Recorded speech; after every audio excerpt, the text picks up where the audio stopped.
महायुती सरकारच्या मंत्रिमंडळातील सामाजिक न्याय मंत्री आणि शिंदे गटाचे मराठवाड्यातील ताकदवान नेते संजय शिरसाट यांचे पुत्र सिद्धांत शिरसाट यांच्यावर एका विवाहित महिलेने गंभीर आरोप केले आहेत। सिद्धांत शिरसाट यांनी आपल्याला धमकावून आणि बळजबरीने आपल्याशी शारीरिक संबंध प्रस्थापित केले।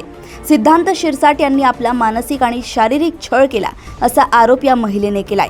या महिलेने केलेल्या आरोपांनुसार सोशल मीडियावरून 2018 साली सिद्धांत शिरसाट आणि या महिलेची ओळख झाली होती।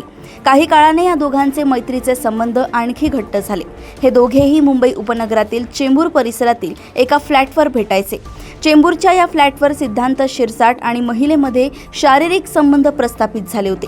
या शारीरिक संबंधांमुळे महिलेला दिवसही गेले होते। मात्र सिद्धांत शिरसाट यांनी या महिलेला गर्भपात करायला लावला असं महिलेच्या तक्रारीत म्हटलंय। ॲडव्होकेट चंद्रकांत ठोंबरे यांच्यामार्फत कायदेशीर नोटीस बजावत सिद्धांत यांनी आपली फसवणूक केली असून त्यांच्याविरुद्ध मानसिक आणि शारीरिक छळ, फसवणूक, धमकी, हुंडा प्रकरणी गुन्हे दाखल करण्यात यावेत अशी मागणी संबंधित महिलेने केली आहे।